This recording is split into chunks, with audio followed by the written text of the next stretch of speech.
믿음으로 아벨은 가인보다 더 나은 제사를 하나님께 드림으로 의로운 자라 하시는 증거를 얻었으니 하나님이 그 예물에 대하여 증언하심이라. 그가 죽었으나 그 믿음으로써 지금도 말하느니라. 믿음으로 에녹은 죽음을 보지 않고 옮겨졌으니 하나님이 그를 옮기심으로 다시 보이지 아니하였느니라. 그는 옮겨지기 전에 하나님을 기쁘시게 하는 자라 하는 증거를 받았느니라. 믿음이 없이는 하나님을 기쁘시게 하지 못하나니 하나님께 나아가는 자는 반드시 그가 계신 것과 또한 그가 자기를 찾는 자들에게 상 주시는 이심을 믿어야 할지니라. 믿음으로 노아는 아직 보이지 않는 일에 경고하심을 받아 경외함으로 방주를 준비하여 그 집을 구원하였으니 이로 말미암아 세상을 정죄하고 믿음을 따르는 의의 상속자가 되었느니라. 할렐루야. 우리 참 좋으신 주님의 이름을 찬양합니다. 우리 놀라우신 하나님 앞에 우리 감사와 찬양과 영광과 존귀의 큰 박수 올려드리겠습니다. 아름다우신 주님, 거룩하신 주님, 존귀하신 주님의 이름을 찬양합니다. 주님으로 영광을 받아 주시옵소서. 아멘. 네, 우리 하나님의 놀라운 은혜 가운데 한 몸이를 우리 포드의 성도들 한번 바라보시면서요.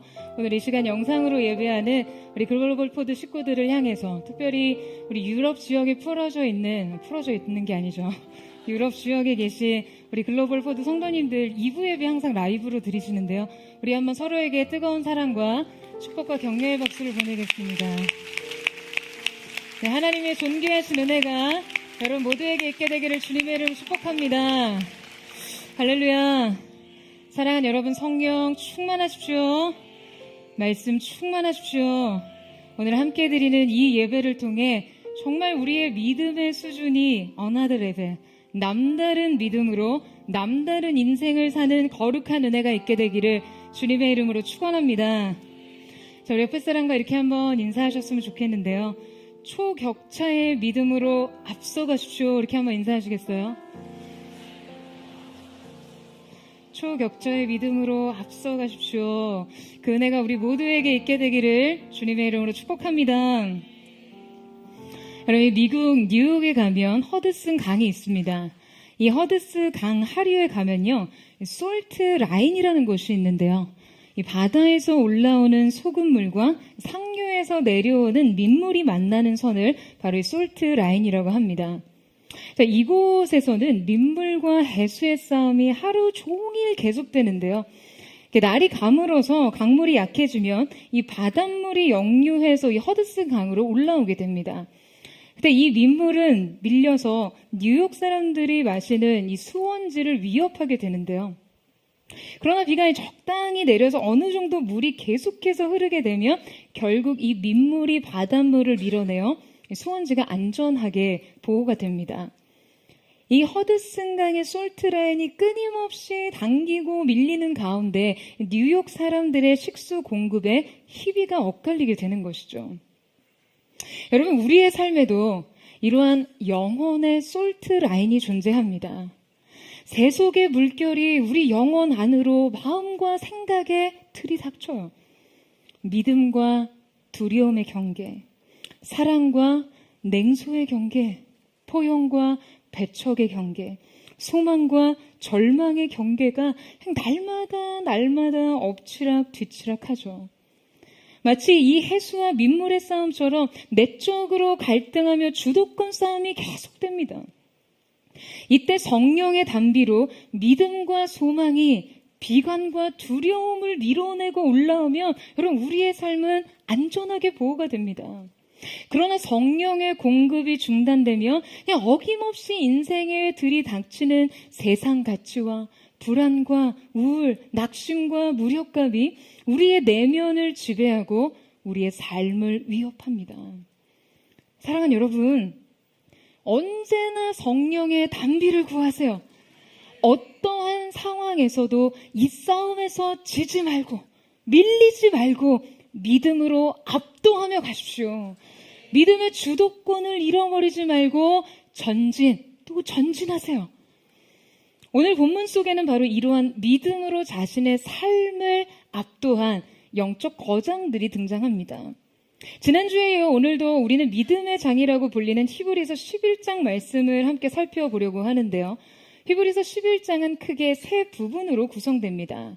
1절에서 3절로 구성된 서론에서는요, 전체 논지의 전제로서 그 믿음의 본질적인 성격과 탁월성에 대해서 설명한 다음에 구체적인 예와 증거들을 제시함으로 믿음의 열매와 성취에 대해 다루고 있습니다. 그리고 본격적으로 히브리서 기자는 구약 시대로부터 하나님께로부터 인정받은 믿음의 거장들의 이름들을 일일이 나열하면서 믿음의 전당을 소개합니다. 그 믿음의 탁월한 특징들을 열거하면서 그에 알맞은 실제 사례를 제시하기 위해 그 인물들을 거론하고 있는데요. 자, 그런데 우리가 주목해서 볼 때 이때 성경이 각 인물을 거론하는 순서가요, 역사적 순서가 아니라는 점이에요. 여러분, 얼핏 보면 지금 이것이 시간순을 따르는 듯 하지만요, 지금 9절에서 이삭과 야곱의 등장이 11절 사라보다 먼저 이루어지고 또 여리고 성벽에 무너진 것이 라합의 믿음보다 먼저 기록되었죠. 뿐만 아니라 32절에서는 기드온이 바락보다 먼저, 삼손이 입다보다 먼저, 다윗이 사무엘보다 먼저 언급되고 있습니다. 그 성경이 주목하고 각 인물들을 언급한 순서가 시간적, 역사적 순서가 아니라는 점에서 이 관찰과 기록에 어떤 다른 의도가 있음을 알 수 있게 하죠. 자, 그렇다면 성경이 지금 어떤 흐름에 따라 이 기록 순서를 정한 것일까요? 여러분, 이것은 바로 믿음의 삶의 개요를 따르고 있습니다. 지금 이 샘플들이 연대기적 순서를 거스르고 있다면 지금 분명 이것이 이 믿음의 원리 자체를 따르고 있다라는 것으로 이해해야 하는 것이죠. 여러분, 수학책에서 수학의 원리를 막 설명하면서요, 나눗셈 안 가르치고 인수분해 가르칠 수 있습니까? 덧셈, 곱셈, 개념 모르는 사람에게 여러분 적분과 근해 공식 설명할 수 있어요? 이해시킬 수 있습니까? 그렇다고 생각하기 때문에 우리가 수학을 잘 못한 거예요. 여러분, 지금 히브리서 기자는 믿음이 발휘되는 원리를 우리에게 가르치기 위해 실제 사례들을 들고 있는데요. 자, 말하자면 믿음이 발휘되기 위해서는 다윗의 어떠함이 사무엘의 어떠함보다 원리적으로 더 선행되어야 한다는 거예요. 오늘 우리는 이 의도를 오늘 본문에 적용해 보면서 말씀을 살펴봐야 합니다. 그렇다면 과연 아벨의 믿음의 어떠함이 에녹의 믿음보다 선행되어야 하며 이 에녹의 믿음의 어떠함이 노아의 믿음의 어떠함보다 앞서 전제되어야 하는 것일까요?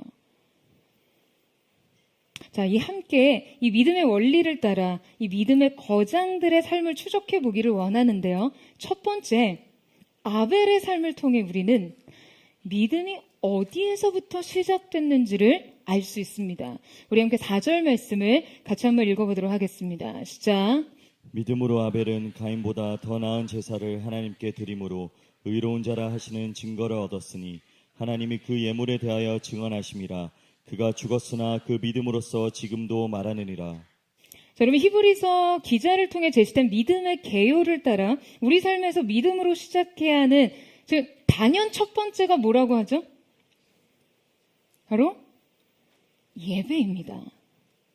여러분, 믿음으로 예배하는 것이 모든 믿음의 첫 시작이라는 거예요. 그렇다면 이제 우리에게 궁금해지는 게 있죠. 그러면 믿음의 예배란 무엇이냐는 거예요. 만약 아벨이 예배했고 가인은 예배하지 않았다면 여러분, 이것은 믿음이 있고 없고를 통해 더 명확한 차이를 구정할 수 있지만요, 성경은 분명 아벨과 가인 모두가 예배했지만 아벨이 가인보다 더 나은 제사를 드렸다라고 말하고 있습니다. 그러니까 모든 예배가 다 믿음으로 규정되는 예배가 아니라는 좀 매우 의미심장한 접근인 것이죠.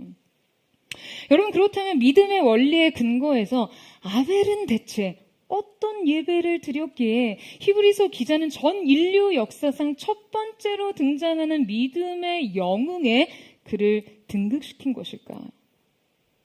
이 아벨의 예배가 특별한 믿음에 기초한다는 사실을 우리는 두 가지 관점을 통해 살펴보려고 하는데요. 자, 먼저 그 첫 번째 이유를 살펴보겠습니다. 우리 창세기 4장 2절에서 4절 말씀을 같이 읽겠습니다. 시작. 그가 또 가인의 아우 아벨을 낳았는데 아벨은 양치는 자였고 가인은 농사하는 자였더라.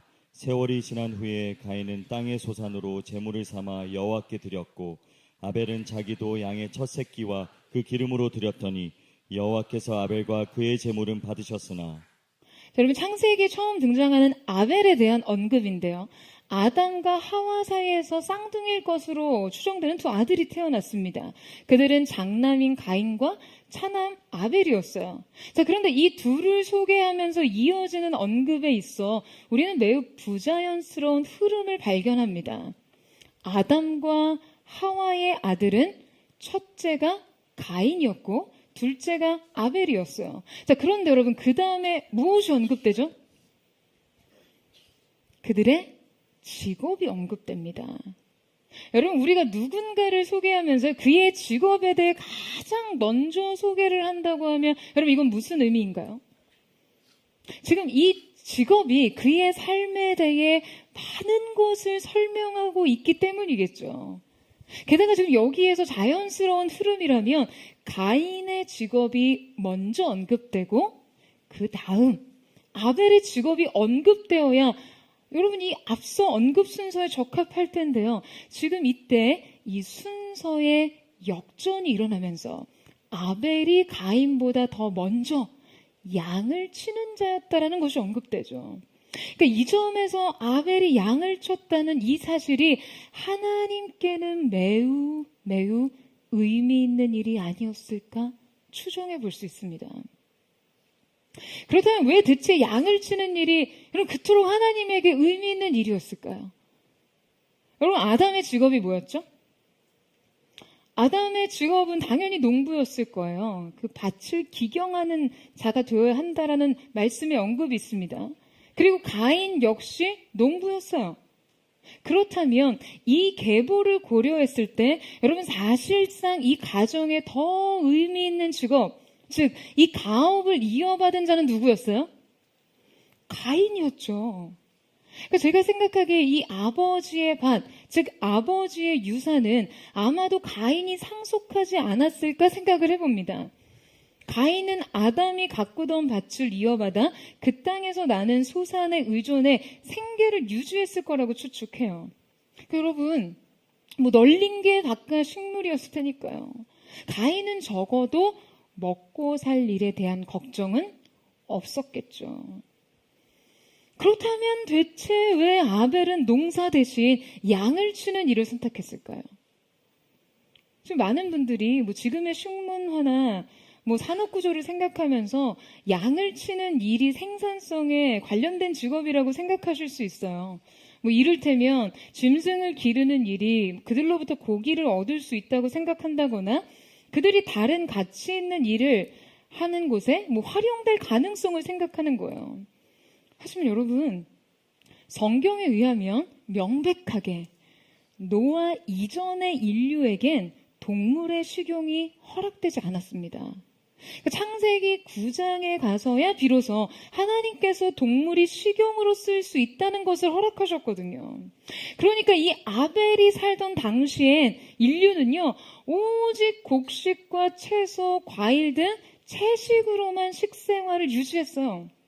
다 비건들이었어요. 뭐 그렇다고 양을 가지고 소처럼 밭을 갈거나 뭐 낙타처럼 광야나 사막을 이동하는 교통과 뭐 운송수단이 되거나 뭐 말처럼 군사용 목적으로 쓰이지도 않았을 거예요. 그러니까 인류 최초의 생태계, 그 생존 상태를 고려해 본다면 사실상 이 양은요 매우 쓸모없는 동물이었습니다. 먹지도 못하고 돈도 안 되고 쓸모도 없고 전혀 유용하지 않아요. 그렇다면 왜 아벨은 하필 양을 치는 삶을 선택한 것일까요? 먹고 살 길을 택했다면 어디든 정착해서 밭을 일구고 가꾸는 것이 훨씬 더 나았을 텐데요. 그냥 농사일은 죽어도 하고 싶지 않고 내 적성에 안 맞는다고 생각했다 해도 여러분 굳이 아무짝에도 쓸모없는 일을 직업으로 택한 데에는 여러분 뭔가 이유가 있지 않았겠어요? 여러분 성경의 이러한 맥락들을 고려했을 때 가장 먼저 하나님께서 그가 양을 치는 사람이었다는 것을 매우 의미 있게 생각하신 것과 이것이 하나님이 기뻐하신 그의 믿음과 연관이 있다는 것과 또 앞서 하나님께서 양의 가죽으로 추정되는 가죽옷을 아담과 하와에게 지어 입히셨다는 것, 그리고 아벨이 이르러 제사 제도가 생겼을 때 속죄양의 희생이 필요했다라는 여러 정황들을 고려했을 때 아벨이 분명 이 양을 기르는 일을 예배와 연관지어 선택했을 거라고 추측할 수 있습니다. 양을 기르는 것과 예배를 드리는 일에는요, 서로 중요한 필요가 맞닿아 있었어요. 아벨은 분명 하나님께 나아가기 위해서는 반드시 이 양이 필요하다라는 것을 알았던 것이죠.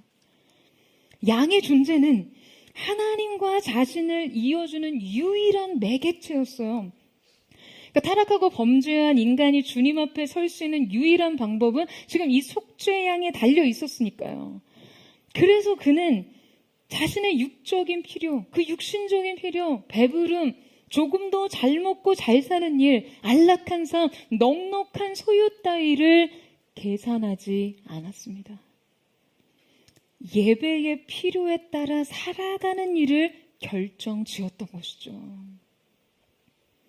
아벨의 예배가 믿음의 예배였던 이유 첫 번째는 그가 예배를 위해 삶을 선택했기 때문입니다.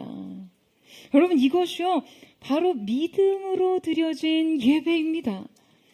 여러분 그의 예배는 단지 그냥 한 번의 예배, 한 번의 제물에서 결정된 것이 아니었어요. 단지 양이냐, 곡식이냐, 처음 것이냐, 유일한 것이냐 뭐 이런 원인 때문이 아니었어요. 그의 예배는 그의 모든 삶의 초점이 향해 있었습니다. 그의 예배에는 삶의 목적이 향해 있었어요. 삶의 모든 행위가 이 예배를 위해 존재했던 것이죠. 바로 양을 예배하는 것 말이에요. 여러분 결국 이것은 하나님의 필요와 하나님의 마음을 향해 있었던 일이었습니다.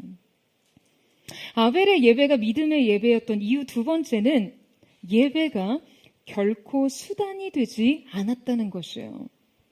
여러분 분명 가인과 아벨 두 사람 다 죄악 중에 잉태됐고 죄 가운데 태어났습니다. 두 사람 모두 타락한 인간의 자손이고요. 에덴에서 추방당한 채 에덴 밖에서 태어났어요. 출생의 조건, 생존의 조건은 비슷했어요. 하지만 이 둘의 극명한 차이는 바로 예배에서 드러났습니다. 주목할 것은 가인은 분명하게 계시된 속죄양에 대한 그 하나님의 뜻을 거부하면서도 사실상 예배를 드리기는 했다는 거예요. 여러분 이것은 어떤 의미인가요?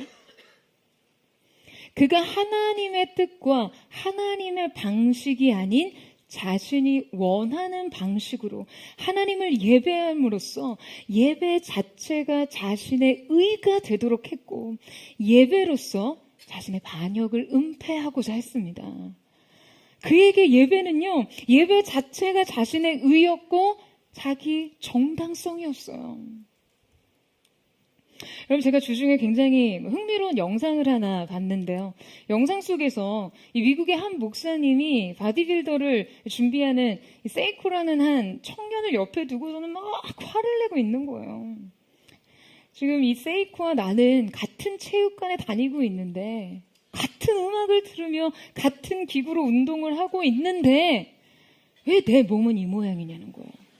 아니 그걸 왜 성도한테 저렇게 화를 내면서 그의 탄탄한 근육줄의 몸매의 청년과 달리 제가 보기에 그 목사님의 몸은 그냥 너무 흐느적거리고 그냥 막 흘러내리고 있었거든요.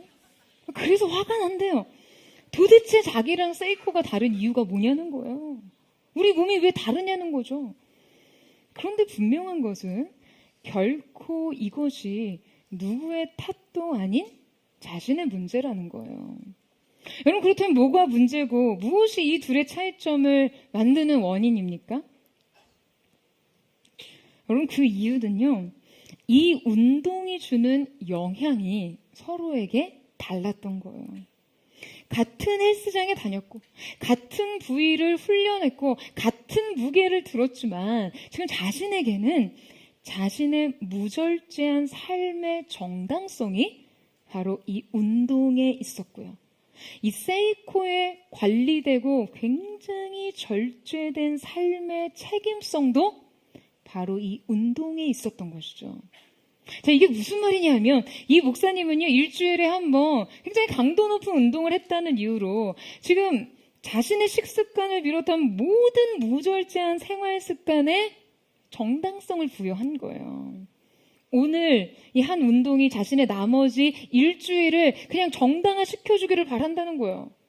나 지금 운동했으니까 저거 먹어도 돼. 나 운동했으니까 저거 해도 돼.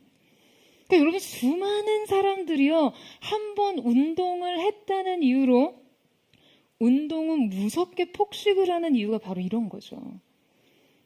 공감되세요? 그냥 운동했으니까 이 정도는 먹어야지, 이 정도는 좀 먹어줘야지 라는 정당성이 생긴다는 거예요.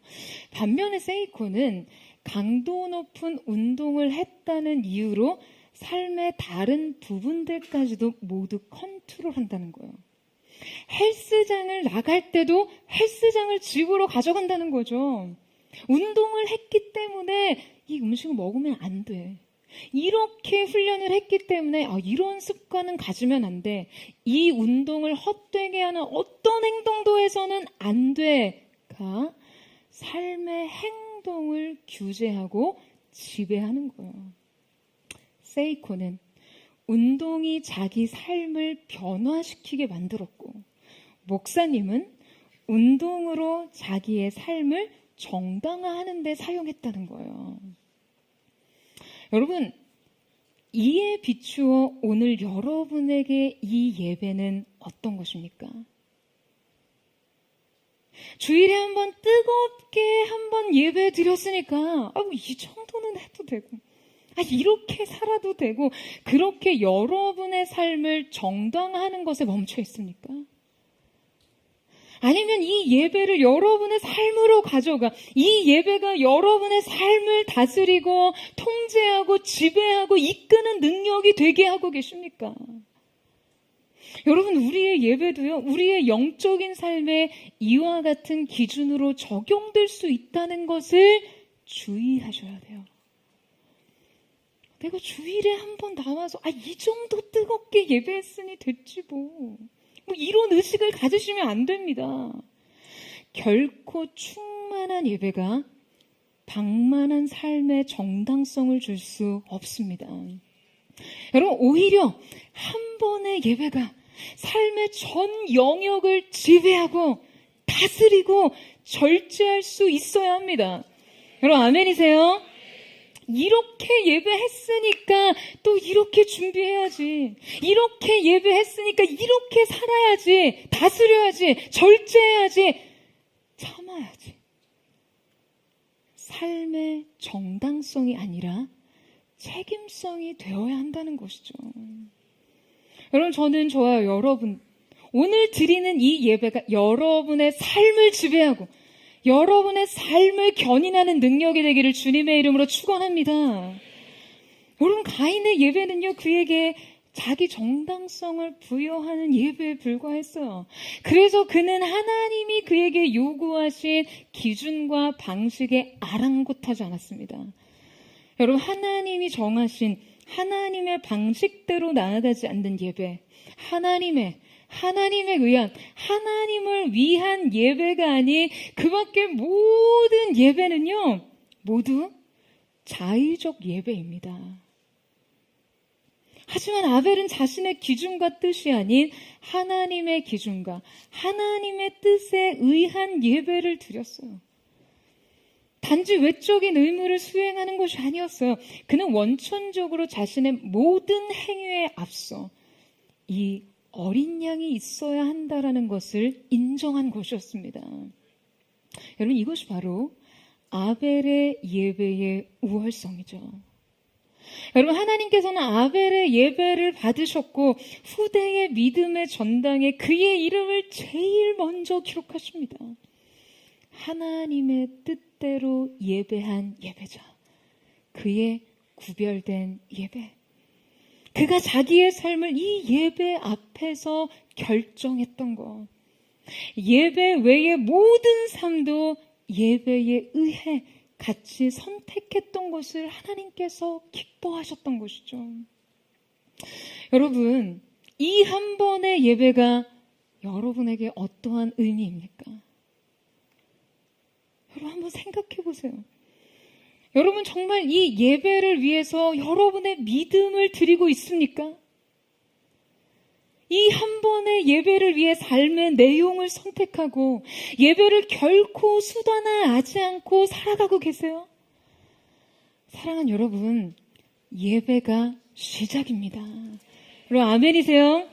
예배를 바로 세우지 않고 여러분, 우리는 결코 우리의 믿음을 바르게 할 수 없습니다. 저는 뜨겁게 예배한 이 시간이 정말 여러분의 삶의 남은 일상을 지배하고 변화시키고 이 예배가 삶의 새로운 시작이 되기를 주님의 이름으로 축원합니다. 이 예배가 여러분의 삶의 모든 무책임하고 무질서한 삶을 정당화하는 예배가 아니라 남은 현실의 일상의 모든 삶에 대한 영적 책임을 부과하는 거룩한 예배 되기를 주님의 이름으로 축복합니다. 자, 이제 우리는 두 번째 믿음의 거인인 이 에녹의 삶을 살펴보고자 합니다. 히브리서 기자는 믿음의 거인 두 번째 에녹의 사례를 들고 있는데요. 자, 우리는 앞서 아벨의 삶을 통해 믿음의 삶이 어디에서부터 시작됐는지 알 수 있었다면 에녹의 삶을 통해 믿음이 무엇으로 구성되었는지를 알 수 있습니다. 자, 5절 말씀을 같이 한번 읽어보도록 하겠습니다. 5절 말씀 시작. 믿음으로 에녹은 죽음을 보지 않고 옮겨졌으니 하나님이 그를 옮기심으로 다시 보이지 아니하였느니라. 그는 옮겨지기 전에 하나님이 기쁘시게 하는 자라 하는 증거를 받았느니라. 여러분, 히브리서 기자는 그의 믿음으로 지금 그가 죽음을 보지 않았다고 했습니다. 이 믿음으로 죽음을 보지 않았다는 것은 대체 어떤 의미일까요? 여러분, 분명 인류 역사상 그는 죽음을 보지 않고 옮겨진 매우 획기적이고 초월적인 사건의 주인공이었지만 여러분, 성경엔 지금 그의 삶에 대한 자세한 기록이 없습니다. 기록된 것을 토대로 그의 삶을 구성하자면 지금 그가 하나님과 동행했다는 것 외에 다른 특징이 없었다는 거예요. 여러분, 그런 말이 있습니다. 역사가 없는 나라의 국민이 행복하다. 그러니까 전쟁과 변혁, 혁명과 침략과 같은 사건이 없이 그냥 아주 그저 단조로운 연대기를 가진 국민의 삶이요, 실제 더 행복할 수 있다는 거죠. 여러분, 에녹의 삶은 매우 단조로웠습니다.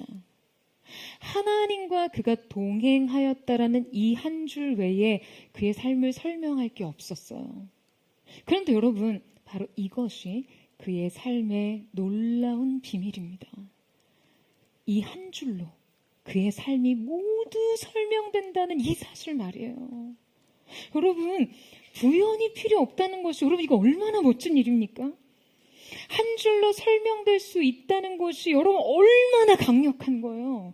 365년의 삶이 하나님과의 동행이라는 이 한 단어로 요약될 수 있다는 것이 여러분, 이거 정말 가능합니까? 여러분, 그의 삶이 이 한 가지로 요약됐다는 것이 얼마나 놀랍고 위대한 것인지 사람들은 알지 못합니다. 어느 시골 마을에서 이 노란 꽃들이 두덮인 이 황금 들판을 보고 막 사람들이 탄성을 질렀어요. 그냥 너무나 황홀하게 아름다운 광경이기 때문이죠. 자, 그런데 그때 곁에 섰던 그 농부가 고개를 가로저으며 머리를 흔듭니다. 그러면서 그가 이렇게 말했어요. 황금옷에 달린 은단추 같은 흰 꽃들과 아름다운 눈처럼 보이는 푸른 수레 국화들이 이 들녘 전체에 퍼져 있다는 것은 지금 잡초가 쳐져 땅이 안 좋은 상태임을 알려줍니다. 여러분, 땅과 결실의 조건을 모르는 사람들에게는요, 화려한 볼거리들은 그저 아름다움의 조건이 될 수 있지만 지금 그 땅의 건실함을 판단할 수 있는 농부에게는 그것은 결실을 방해하는 조건이 됩니다. 휘황찬란한 아름다운 것들이 여러분 우리의 인생에 숱하게 많다는 것은요, 반대로 그 이면이 많이 존재한다라는 것의 의미도 됩니다. 지금 에녹의 삶은 큰 변화 없이 단조로웠지만 그의 삶엔 동행이라는 것 외에 다른 이면이 존재하지 않았어요. 그의 삶은 오직 이 한 가지 조건 안에서 충분한 만족을 누렸고, 이 만족은 한때 그저 일시적으로 찾아왔다가 일시적으로 사라진 것이 아니라 그의 일평생 지속적으로 존재했습니다. 그의 삶의 단면 어디를 쪼개어 봐도 그의 인생은요, 이 하나의 단어로 설명될 수 있었어요. 바로 동행 말이죠. 여러분, 누군가와 동행한다는 것은요, 그의 존재를 계속해서 의식하는 것입니다. 에녹은 하나님의 존재를 계속해서 의식했고 이 의식을 지속했어요. 에녹의 믿음은 매 순간 의식하는 믿음이었어요. 여러분, 이 에녹의 시대는요, 인류에게 죄가 범람하고 타락이 만연하던 시대였습니다. 자, 에녹의 자녀가 누구였죠? 에녹의 자녀였던 무드셀라가 노아 시대의 물심판을 면한 마지막 계보였어요. 그러니까 인류는 계속해서 하나님으로부터 멀어지고 죄악은 번식했고 인간의 삶은 부패하고 있었습니다. 그런데 인류의 본성과 죄의 경향성을 거스르고 이 동행을 지속할 수 있었던 그 특별한 자질이 그럼 에녹에게 있었던 것일까요? 이 에녹의 동행을 가능하게 했던 것은 여러분 무엇이었을까요? 우리가 주목해 볼 것은 그의 이 의식의 전환에 결정적인 계기를 제공한 것으로 추정되는 사건이 지금 성경에 기록되어 있다는 거예요. 창세기 5장 21절에서 24절 보시겠어요? 같이 한번 읽겠습니다. 시작. 에녹은 65세에 무두셀라를 낳았고 무두셀라를 낳은 후 300년을 하나님과 동행하며 자녀들을 낳았으며 그는 365세를 살았더라. 에녹이 하나님과 동행하더니 하나님이 그를 데려가심으로 세상에 있지 아니하였더라. 저는 성경의 기록에 따르면 이 에녹이 65세에 무두셀라를 낳았는데요. 자, 무두셀라를 낳은 후에 그가 하나님과 동행했다라고 했습니다. 성경의 기록대로라면 자녀를 낳음이 어떤 영적 변화의 결정적 계기가 됐다는 것 외에 다른 의미를 파악할 수 없어요. 자, 그러니까 자녀를 낳음과 하나님과의 동행 사이에 아주 명백한 상관관계가 있다는 거예요. 자, 그런데 우리가 그걸 주목해 보자니 지금 창세기 5장 전체가요, 바로 이 자녀를 낳음을 굉장히 중요한 사건으로 기록하고 있다는 거죠. 지금 5장에는 아담의 계보가 기록되어 있는데요, 끊임없이 낳고의 연속입니다. 그렇다면 대체 왜 에녹에게 무두셀라를 낳은 사건이 그 하나님의 존재를 의식하고 동행하기까지 결정적인 계기를 만들었을까요? 여러분, 저는 어쩌면 이 낳고의 역사에 하나님의 관계 회복의 의지가 반영된 것은 아닐까 하는 생각을 해보았습니다. 하나님께서 아담을 창조하셨죠. 무에서 유를 지으시되 특별히 인간을 창조하시고 여러분 그 존재로부터 기쁨을 느끼셨어요. 여러분 왜요? 대체 하나님 부족한 게 뭐가 있으시요? 여러분, 하나님은 우리로 하여금 그분과 관계 맺도록 하심으로 그 기쁨을 누리고자 하셨습니다. 인간 창조의 이유는요, 관계를 근거로 합니다. 하지만 여러분, 어떤 일이 벌어지나요? 아담과 하와는 범죄함으로 하나님과의 관계에서 이탈합니다. 이 관계에 분리가 일어났죠. 창세기 3장 23절 24절 말씀에 보면요, 하나님께서 범죄한 인간을 에덴에서 내보내시는 장면이 나오는데요. 자, 이때 처음 23절에는 하나님이 그를 내보내요 라고 기록돼 있다가요, 24절에 이르러서는 돌연 하나님이 그 사람을 쫓아내시고 라고 기록하고 있습니다. 여러분, 이 내보내다와 쫓아내다 사이에는요, 사실 굉장히 급격한 관계 악화가 포함되어 있어요. 그러니까 이들의 범죄를 하나님께서 다루실 때 그 처음의 관계적 이탈보다 더 강도 높은 차원의 분리가 이루어졌다는 거예요. 여러분, 왜요? 여러분, 인간은 돌이킬 줄을 몰랐어요. 여러분, 부모가 자식을 혼낼 때 여러분, 그 혼내는 본심은 뭡니까? 본심 뭐라고 생각하세요? 잘못을 바로잡으려는 거죠. 어떤 잘못된 행동에 대한 마땅한 책망과 처벌이 있지 않고선 인간이 절대로 자기 책임성을 배우지 못합니다. 그런데 이 책망과 처벌이 여러분 곧 분리를 선언하는 건가요? 부모가 여러분 막 책망하고 혼낼 때 뭐 이거 관계 끊자는 얘기예요? 여러분 그렇게 생각하세요? 이 관계를 끊자니요. 지금 오히려 이 책망과 훈계는 이 관계를 끝까지 유지하기 위해서 존재하는 거죠. 그런데 인간은 하나님의 책망과 심판을 회복의 의지로 받아들이기보다 분리와 단절과 추방으로 받아들였습니다. 그러한 인간에게 하나님은 자녀를 주셨어요. 창세기 5장에 기록된 인류의 역사의 기록은요, 여러분 마치 그냥 이 낳고 그냥 전 일생이 애를 낳는 것 말고는 그냥 의미 있는 행위가 전혀 없는 것처럼 계속 반복됩니다.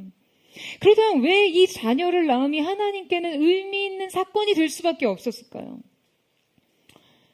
여러분, 하나님께서는 인간에게 자녀를 주심으로써 이 자녀와 자신과의 관계를 통해 하나님과 그들의 관계성을 한번 생각하게 하신 것 아니었을까요? 인간에게 새로운 결정적 관계가 열리지 않고서는 이 관계라는 것이 화두가 될 일이 없었으니까요. 없던 존재가 생기고 그 존재와 새로운 관계를 맺어가면서 게다가 그 관계가 자신을 규정하고 재정의하고 재정립할 만한 결정적일 경우 더욱 이 관계에 대해 진정한 이해를 할 수 있는 계기가 되지 않겠냐는 거예요. 여러분, 어쩌면 인류의 이 낳고의 역사는요, 하나님의 관계 회복의 의지가 담긴 역사인지 모릅니다. 그들이 계속해서 하나님을 멀리 떠나갔음에도 불구하고 하나님은 계속해서 그들에게 낳고를 허락하셨습니다. 여러분, 에녹은 바로 이 낳고의 계기를 통해 하나님과의 관계를 이해할 수 있었을 거예요. 하나님의 본심은 분리가 아니라 동행이라는 사실 말이에요. 사랑하는 여러분, 우리의 삶 속에서도, 여러분의 삶 속에서도 마치 어떤 책망과 처벌과 심판으로 보여지는 수많은 일들이 있습니다. 우리가 이 일을 하나님의 회복의 의지로 받아들이기보다 이것을 계기로 오히려 이 관계에서 서운한 감정으로 멀어진다면 여러분, 이것은 타락한 인간의 역사를 반복하는 일일 뿐이에요. 그럼 하나님의 여러분에 대한 책망과 교훈의 본심은 무엇입니까? 여러분, 그분의 훈계는 사랑이에요. 여러분, 아멘이세요? 책망은 책임감이고요. 처벌은 한편의 용납입니다. 여러분을 고쳐 쓰고 싶으신 거예요. 다시 그분의 품에 안고 싶은 거예요. 그저 함께 하기를 원하시는 거예요. 여러분, 에녹처럼 하나님이 허락하신 사건들을 영적 전환의 계기로 삼는 은혜가 있기를 주님의 이름으로 축원합니다. 때로 그것이 여러분 눈에 책망과 교훈과 처벌이라고 해도 오히려 하나님의 본심을 깨닫고 주님께로 더 가까이 나아가세요. 부모의 가슴으로 파고들어 용서를 구하는 자녀의 마음으로 나아가기를 축복합니다. 주님께 돌이켜 그분과 동행하십시오. 매 순간 주님과 관계 맺는 일, 여러분, 이것이 바로 믿음의 삶을 구성합니다. 예배로부터 시작된 믿음의 삶은 주님과의 동행으로 지속되는 것이죠. 저는 이 동행의 기쁨과 능력이 여러분의 삶을 압도하는 은혜가 있게 되기를 주님의 이름으로 축원합니다. 자, 그렇다면 이제 우리는 에녹 다음에 등장한 믿음의 영웅 노아를 살펴볼 차례인데요. 자, 앞서 히브리서에 언급된 인물들의 순서가 지금 믿음의 원리상 선행되어야 할 믿음의 요건들을 따르고 있다라고 말씀드렸죠. 그러니까 아벨을 통해 믿음의 시작을 보았고 에녹을 통해 믿음의 내용을 보았다면 자, 여러분 노아의 삶에서는 무엇을 봐야 합니까? 여러분 노아의 삶은 우리에게 믿음의 증거가 무엇인지를 보여주고 있습니다. 예배로부터 시작된 믿음이 주님의 임재의 동행으로 지속되고 끝내 이것이 믿음의 행위로서 증거되어야 하는 것이죠. 자, 그렇다면 노아의 삶 속에 어떠한 믿음의 증거들이 나타날까요? 자, 우리 한번 6절에서 7절 말씀을 같이 읽겠습니다. 시작. 믿음이 없이는 하나님을 기쁘시게 하지 못하나니 하나님께 나아가는 자는 반드시 그가 계신 것과 또한 그가 자기를 찾는 자들에게 상 주시는 이심을 믿어야 할지니라. 믿음으로 노아는 아직 보이지 않는 일에 경고하심을 받아 경외함으로 방주를 준비하여 그 집을 구원하였으니 이로 말미암아 세상을 정죄하고 믿음을 따르는 의의 상속자가 되었느니라. 자, 여러분 노아는 죄가 관영하고 패역한 세대 가운데서 하나님이 계신 것과 그분을 찾는 이에게 상 주시는 이임을 믿었습니다. 여러분 이러한 믿음의 결정체가 어디에서 드러나죠? 여러분 노아의 방주는 지금 바로 노아의 믿음의 결정체입니다. 히브리서 기자는 지금 노아의 믿음을 인정하면서 그가 아직 보이지 않는 일을 경고하심을 받았지만 방주를 준비했다는 것을 의롭게 여겼습니다. 그러니까 이때 아직 보이지 않는 일은요, 단지 어떤 미래적인 일, 아직 일어나지 않는 일, 이제 곧 다가올 일만 의미하는 것이 아닙니다. 노아에게 아직 보이지 않았던 일은 그에게 이전에는 아예 경험되지 않았기 때문에 이 개념적으로요, 자기의 생각으로 절대 이해할 수 없는 일이었어요. 제가 이전에 노아의 삶에 대해서 설교를 하면서 이미 언급했던 부분인데요. 여러분 노아 시대에는 지구의 생태계가 지금과 전혀 달랐습니다. 노아 시대에는 아예 비가 내리지 않았어요. 비가 없었어요. 비도 홍수도 없었을 뿐만 아니라 지금 노아가 거주했던 이 내륙 지방에서는 더욱이 배라는 것을 경험할 일도 없었겠죠. 그러니까 노아는 그야말로 전혀 경험되지 않았고 전혀 이해되지 않는 일을 예비하기 위해서 그 맨 땅에 배를 지었습니다. 노아가 하나님의 경고를 받아들인 거예요. 여러분 노아는 당시 사람들에게도 이 심판에 대한 메시지를 전했습니다. 하지만 어느 누구도 이 경고에 대해 두려움을 느끼지 않았어요. 그들은 태평했습니다. 그들은 계속해서 죄를 지었고 계속해서 먹고 마시고 장가들고 시집가고 삶을 즐겼어요.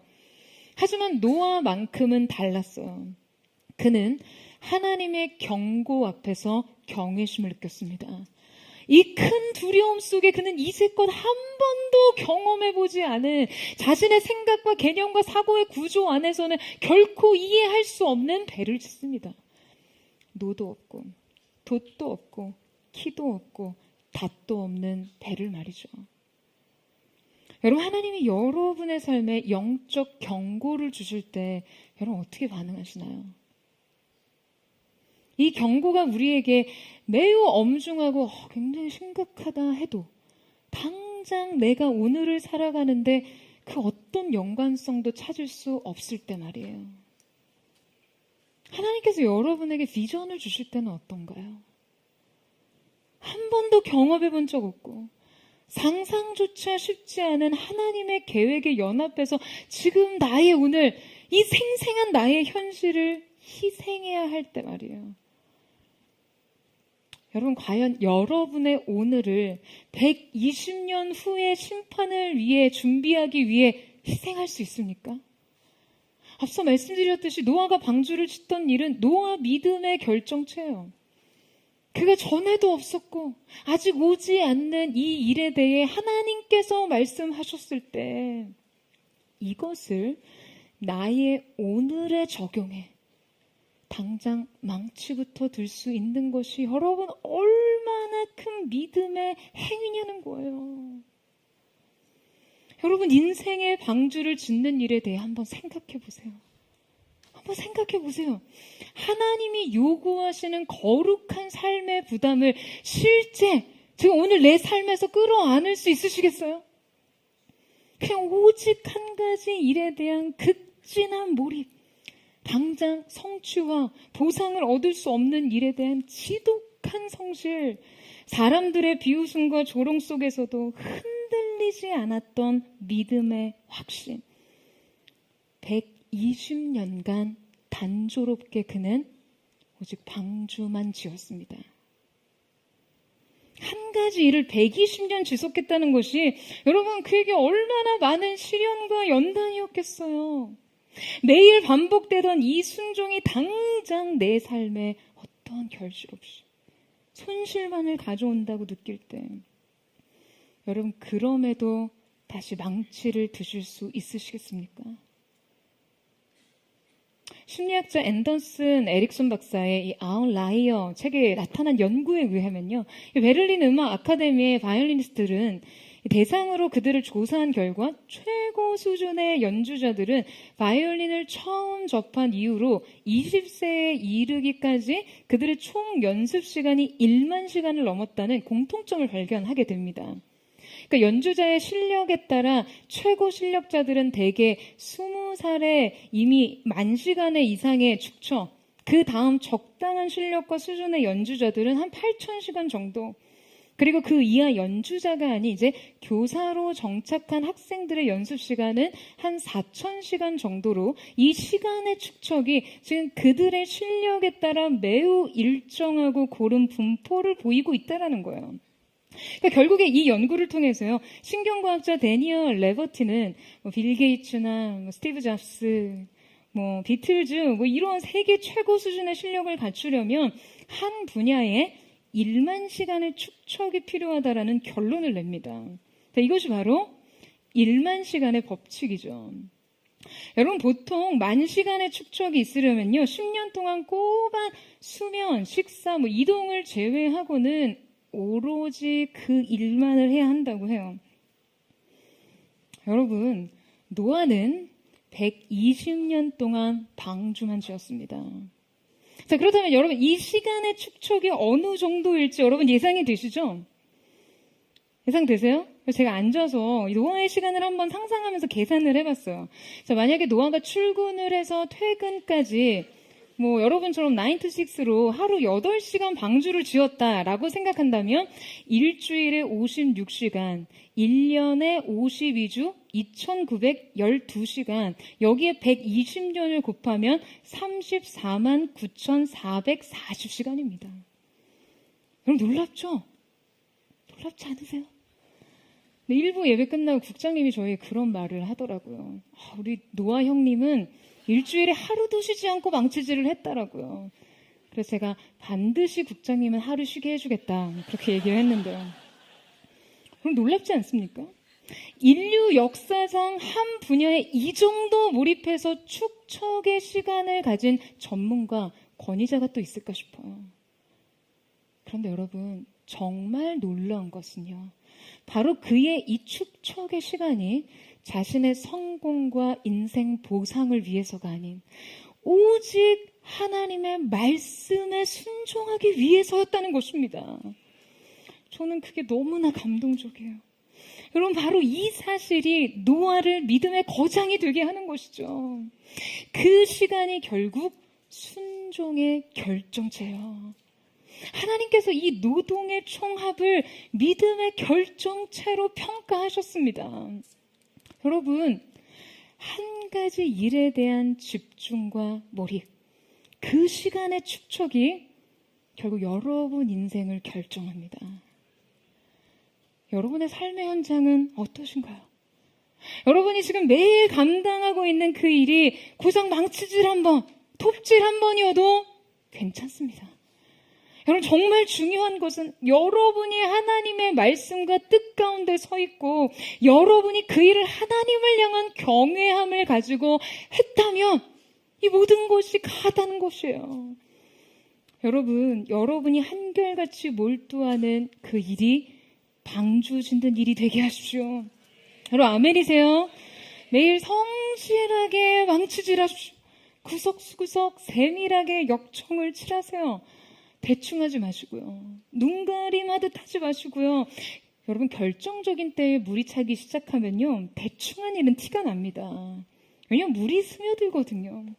근데 여러분, 노아가 1년 동안 홍수를 견디고 물 위에 떠 있는 동안 물이 배로 스며들지 않았다는 것은요, 지금 그가 하나님의 말씀대로 조금 더 허투루 배를 만들지 않았다는 거예요.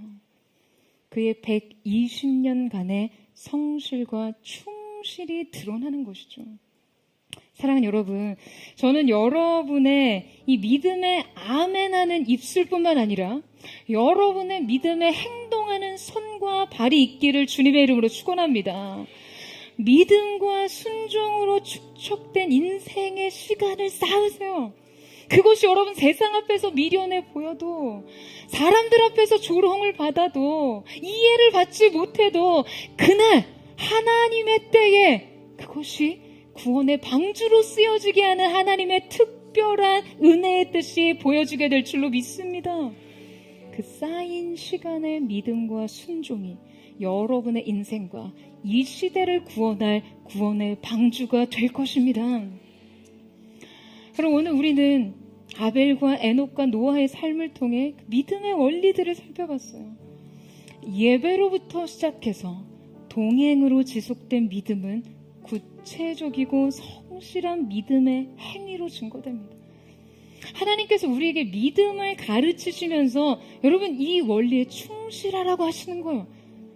반드시 이 순서를 따르셔야 돼요.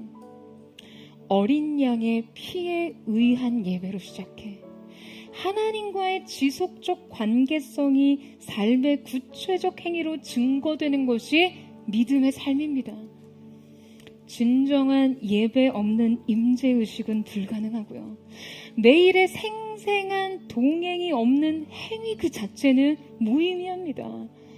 저는 사랑하는 포도의 성도들의 삶이 오늘 이 영적인 원리를 따라 하나님의 믿음의 전당에 여러분의 이름을 기록하는, 새겨놓는 은혜가 있게 되기를 주님의 이름으로 축원합니다. 믿음에서 믿음으로, 오직 그 믿음으로 살게 되는 저와 여러분 되시기를 주님의 이름으로 축원합니다. 이제 함께 찬양하며 기도하며 나아갔으면 좋겠습니다. 사랑하는 주님, 오늘 이 시간 우리의 삶의 현실을 이 믿음으로 살아내는 법을 우리가 알기를 원합니다. 오늘 이 한 번의 예배가 남은 우리의 모든 일상을 지배하는 능력이 되게 하시고, 이렇게 예배했으니 이 정도까지는 괜찮다는 정당성이 아닌, 오늘 이 예배가 우리의 삶을 견인하는 책임성이 되는 이 예배에 우리의 삶의 모든 초점이 맞춰지고, 이 예배로 시작돼 주님의 동행과 그 믿음으로 살아내는 믿음의 행동의 증거가 우리의 삶 가운데 나타나게 하여 주옵소서. 우리 그 마음을 주님 앞에 고백하며 주님 앞으로 나아가기를 원합니다. 세상은 들리고 사람들은 변하여도 나는 주를 섬기리. 주님의 사랑은 영원히 변하지 않네. 나는 주를 신뢰해.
하나님께서 우리가 우리의 인생을 사는 방식에 대해 결정하셨는데, 우리의 영혼이 구원을 얻어 영원한 생명을 누릴 수 있는 유일한 방식은 믿음으로 말미암는 것인 줄로 믿습니다.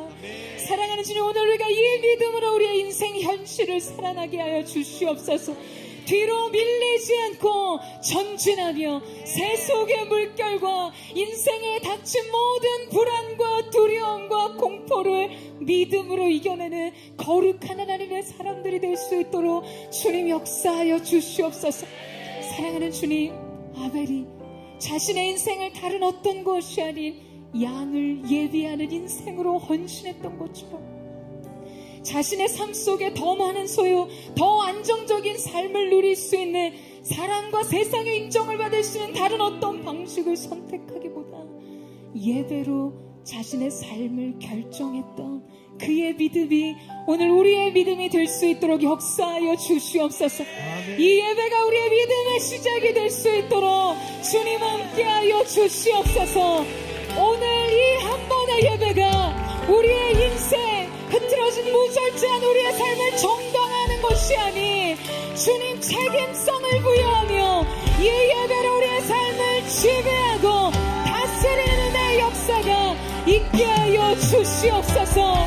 오직 주님과의 관계 안에서의 양을 예배하는 거룩한 구별의 예배자로 이 예배의 전부를 드려 인생의 믿음의 시작을 이루는 거룩한 하나님의 사람들 될 수 있도록 역사하여 주시옵소서.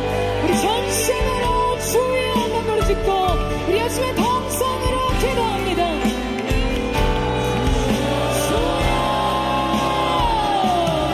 사랑하는 주님, 우리가 우리의 인생 속에 다른 어떤 것을 가능하기보다 양을 예비하는 인생으로 하나님과의 관계 속에 속죄해 있는 그 복된 관계를 누리고자 우리의 전적인 삶의 모든 것이 이 예배의 영광을 향하게 하시고 예배로 그 연애의 간치로 인생을 결정짓는 거룩한 하나님의 사람들 될 수 있도록 역사하여 주시옵소서. 가인의 예배는 떠나갈지어다 하나님을 배제한 예배를 받으시는 하나님을 배제한 내 인생의 위로와 만족과 축복에 함몰된 모든 가인의 자의적인 예배, 인본주의적 예배 예수님으로 예배하노니 국경과 끊어질지어다. 사랑하는 모든 성도들의 삶에서 이 가인의 영, 가인의 예배가 떠나가게 하시고 이 시대 속에 아멘의 예배가 회복되어 하시는 예배로 시작된 사비들과 창조가 주님의 시대와 교회 가운데 있을 수 있도록 주님 역사하여 주시옵소서. 양을 예비하는 인생, 그 양을 예비하는 인생, 하나님께 의미 있는 인생, 주님께 인정받는 인생으로 주님 앞에 설 수 있도록 역사하여 주시옵소서.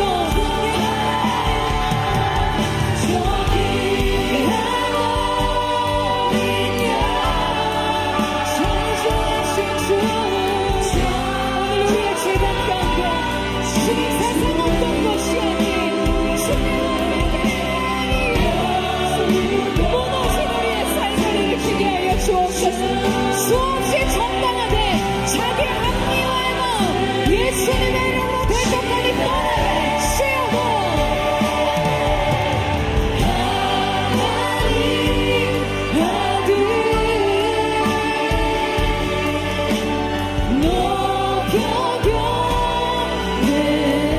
주님 예배의 영으로 기름 부어주십시오.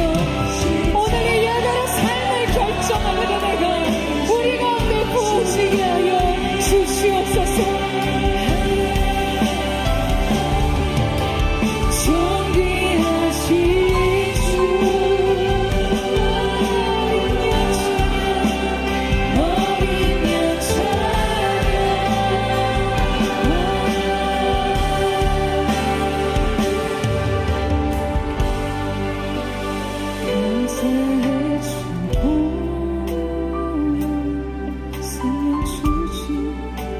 생명 주신 그 사랑 내 부끄러운 죄를 사시고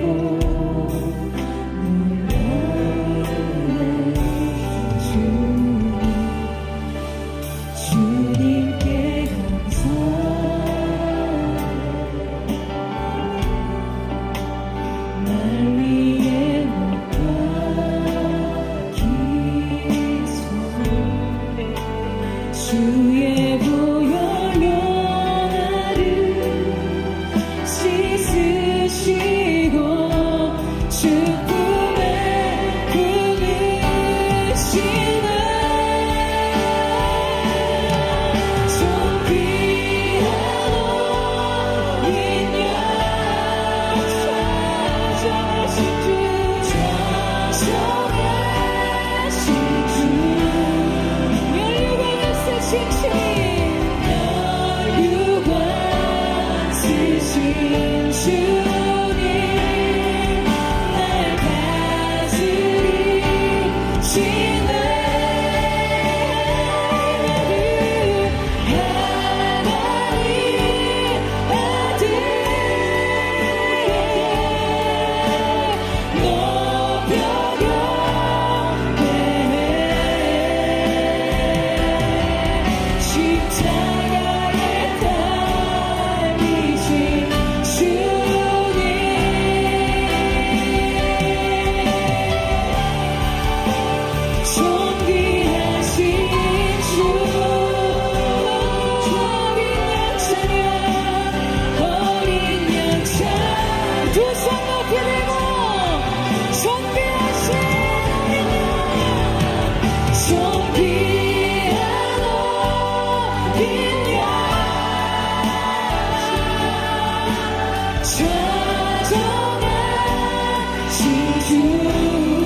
사랑하는 주님, 가인의 눈에는 보이지 않았던 이 가치가 아벨에게는 선명한 명증한 하나님의 뜻과 계시가 되었습니다.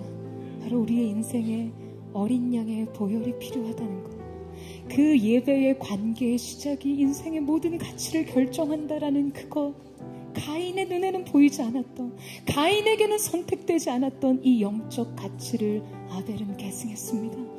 사랑하는 주님, 포도의 성도들의 인생 속에 이 아벨의 믿음, 이 아벨의 예배가 세워지게 하여 주시옵소서. 자신의 인생의 전 존재의 모든 가치를 예배로 결정하고, 예배가 인생의 많은 것을 결정하는 기준이 되고 가치가 되는 것을 주님 우리로 하여금 고백할 수 있도록 주님 역사하여 주시옵소서. 이 예배로 시작된 믿음이 우리의 삶을 지속하는 동행의 능력이 될 수 있도록 주여 역사하여 주시옵소서. 사랑하는 여러분, 여러분의 전 인생의 모든 삶을 단 한 줄로 요약하라고 할 때 그것이 하나님과의 동행이라고 한다면 여러분 좀 심심한 생각 드십니까? 고루하고 지루하고 화려하지 않는 그 단조로운 삶의 그 한 줄이 어쩌면 세상 속에 물든 우리의 마음 속에는 별로 매력적이지 않을 수 있습니다.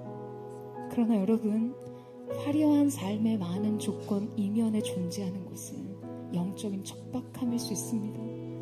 저는 정말 오늘 이 시간 우리 안에 영적인 생명을 잉태케 하신 하나님, 주님 그 가운데 하나님과의 관계 안에 이 동행의 신비가 기쁨으로 새겨질 수 있도록 역사하여 주시옵소서. 다른 어떤 가치보다 우리의 인생 단 한 줄, 그의 인생 하나님과 동행하였더라. 이 하나로 설명될 수 있는 인생의 영화를 보게 하여 주시옵소서. 오직 하나님을 사랑하는 기쁨으로 그것을 고백할 수 있는 하나님의 사람들의 마음이 주 앞에 예비되게 하여 주시옵소서. 단조롭고 반복되고 때로는 몸이 건조해 보이는 반복된 일상의 삶 속에서도 하나님의 동행의 밀도로 우리의 삶을 농도 있게 살아내는 에녹과 같은 하나님의 사람들이 일어나게 하여 주시옵소서. 그 하나님과의 연합의 기쁨을 누릴지어다. 우리 그날 고백하며 주여 마음을 짓고 우리 역사의 동성으로 기도합니다.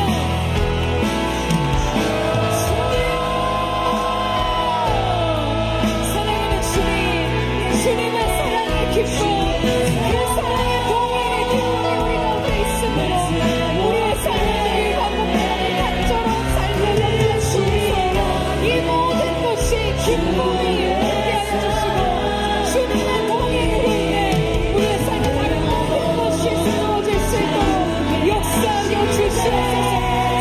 365년의 삶에 오직 하나님과 동행함으로 죽음을 보지 않고 하나님께 맡겨가는 주님 동행의 능력이 얼마나 크기에 주님 인생에 정해진 죽음마저도 이기는 능력이 되었습니다. 오늘 사랑하는 모든 성도들의 삶 속에 죽음마저 넘어설 수 있는 거룩한 동행의 기쁨, 동행의 능력이 부어지게 하여 주시옵소서. 이 넘치는 사랑의 기름 부음, 그 압도적인 사랑의 넘쳐도 오늘 우리 가운데 부어지게 하여 주옵소서. 그 능력으로 인생을 살아가는 하나님의 사랑을 숨도록 역사하여 주옵소서.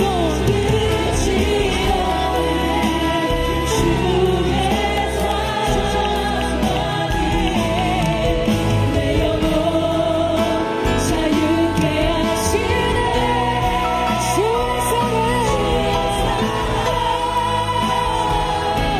완전케 하네. 주의 사랑 날 새롭게 하네. 오 주님 나의 삶을 통해 주 사랑 나타내소서.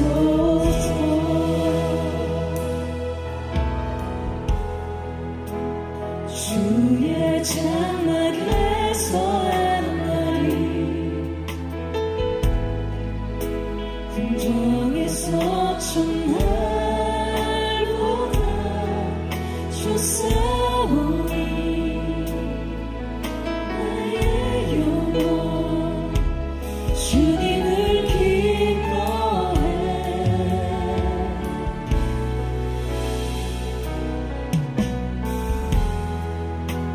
주의 성산에서 한 날이 궁궐에서 첫날보다 좋사오니 나의 영혼 주님을 기뻐해. 주의 사랑 날 완전케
사랑 여러분에게 도전하기를 원합니다.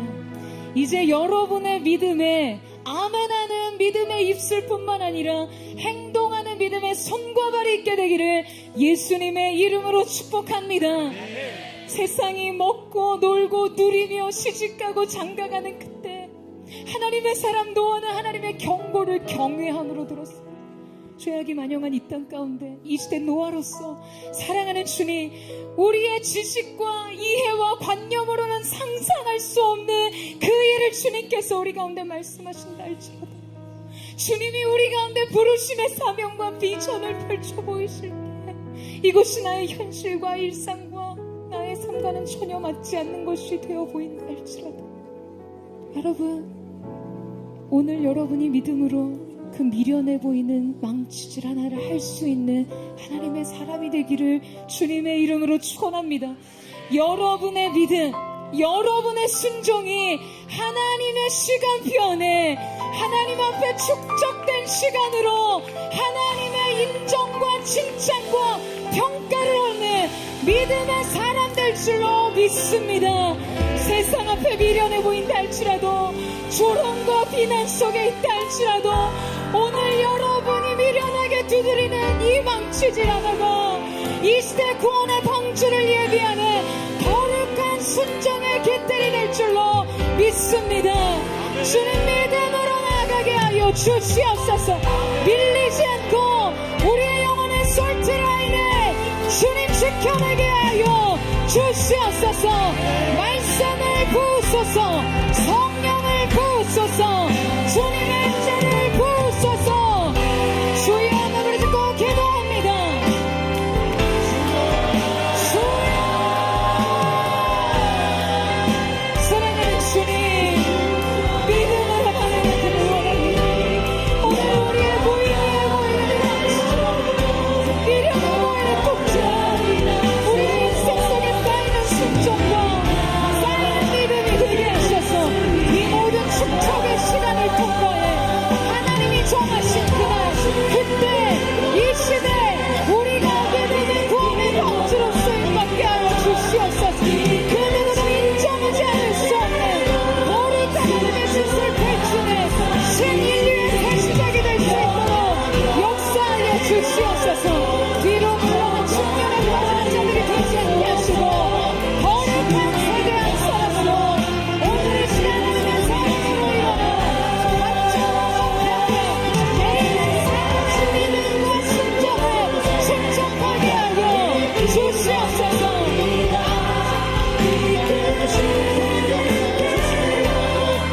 순종하는 삶이 연약한 내 영혼 돌아여 일하소서. 주님 나라 그 뜻을 위하여 오 주님 나를 이끄소서. 주님 말씀하시며 주님 내가 나아가리라. 주님의 뜻이 아니면 주님 내가 멈추기를 원합니다. 내가 멈춰서리라. 나의 가고 서는 것 주님 뜻에 있으니 오 주님 나를 이끌. 다시 한번 고백합니다. 주님 말씀하시며 주님 말씀하시면 내가 나가리라. 주님 뜻이 아니면 내가 멈춰서리라. 나의 가고 서는 것 주님 뜻에 있으니 오 주님 나를 이끌소. 뜻하신 그곳에 나 있기 원합니다. 이끄시는 대로 순종하는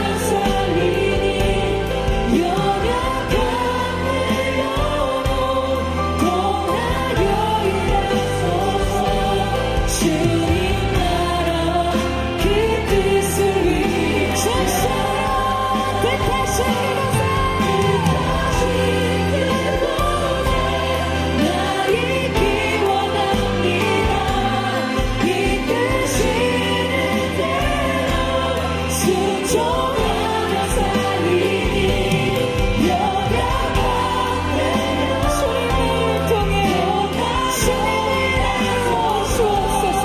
주님 나라와 그 뜻을 위하여 주님 나라와 그 뜻을 위하여 주님 나라와 그 뜻을 위하여 오 주님 나를 이끄소서